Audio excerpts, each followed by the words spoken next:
আসসালামু আলাইকুম। প্রতিদিন আমরা মাছ আনলে একটা সমস্যায় পড়ি, সেটা হচ্ছে মাছ কাটাকাটি নিয়ে। আর এই কাটাকাটির মধ্যে প্রধান সমস্যা হচ্ছে আঁশ ছাড়ানো।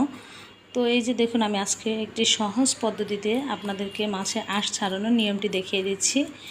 এই যে আমি একটি চা চামচ নিয়ে নিয়েছি, অবশ্যই ছোটো চামচ নিয়ে নেবেন। এই চা চামচ দিয়ে দেখুন, আমি কিন্তু এখানে 3 পিস ইলিশ মাছ আছে। তিনটায় কিন্তু প্রায় 3 কেজির উপরে, অনেক বড় বড় মাছগুলো। তো এগুলোকে দেখুন আমি কত সুন্দর করে এই যে এই চামচটা দিয়ে সব ছাড়িয়ে নিয়েছি। আর আমার এই 3টা মাছ পরিষ্কার করতে কিন্তু বেশি সময় লাগেনি, মাত্র 3 থেকে 4 মিনিট সময় লেগেছে। আর মাছের আঁশ কিন্তু একবার সহজে ছাড়ানো গেলে তেমন একটা কষ্ট হয় না মাছ কাটতে। এই তো আমি দেখুন কত সহজে মাছের আঁশগুলো ছাড়িয়ে নিয়েছি। আর দ্বিতীয় টিপসটি হচ্ছে, আমরা কোনো আয়রন জাতীয় খাবার যেমন কচু জাতীয় জিনিস এগুলো কাটতে গেলে কিন্তু হাতের মধ্যে এরকম লাল দাগ হয়ে যায়।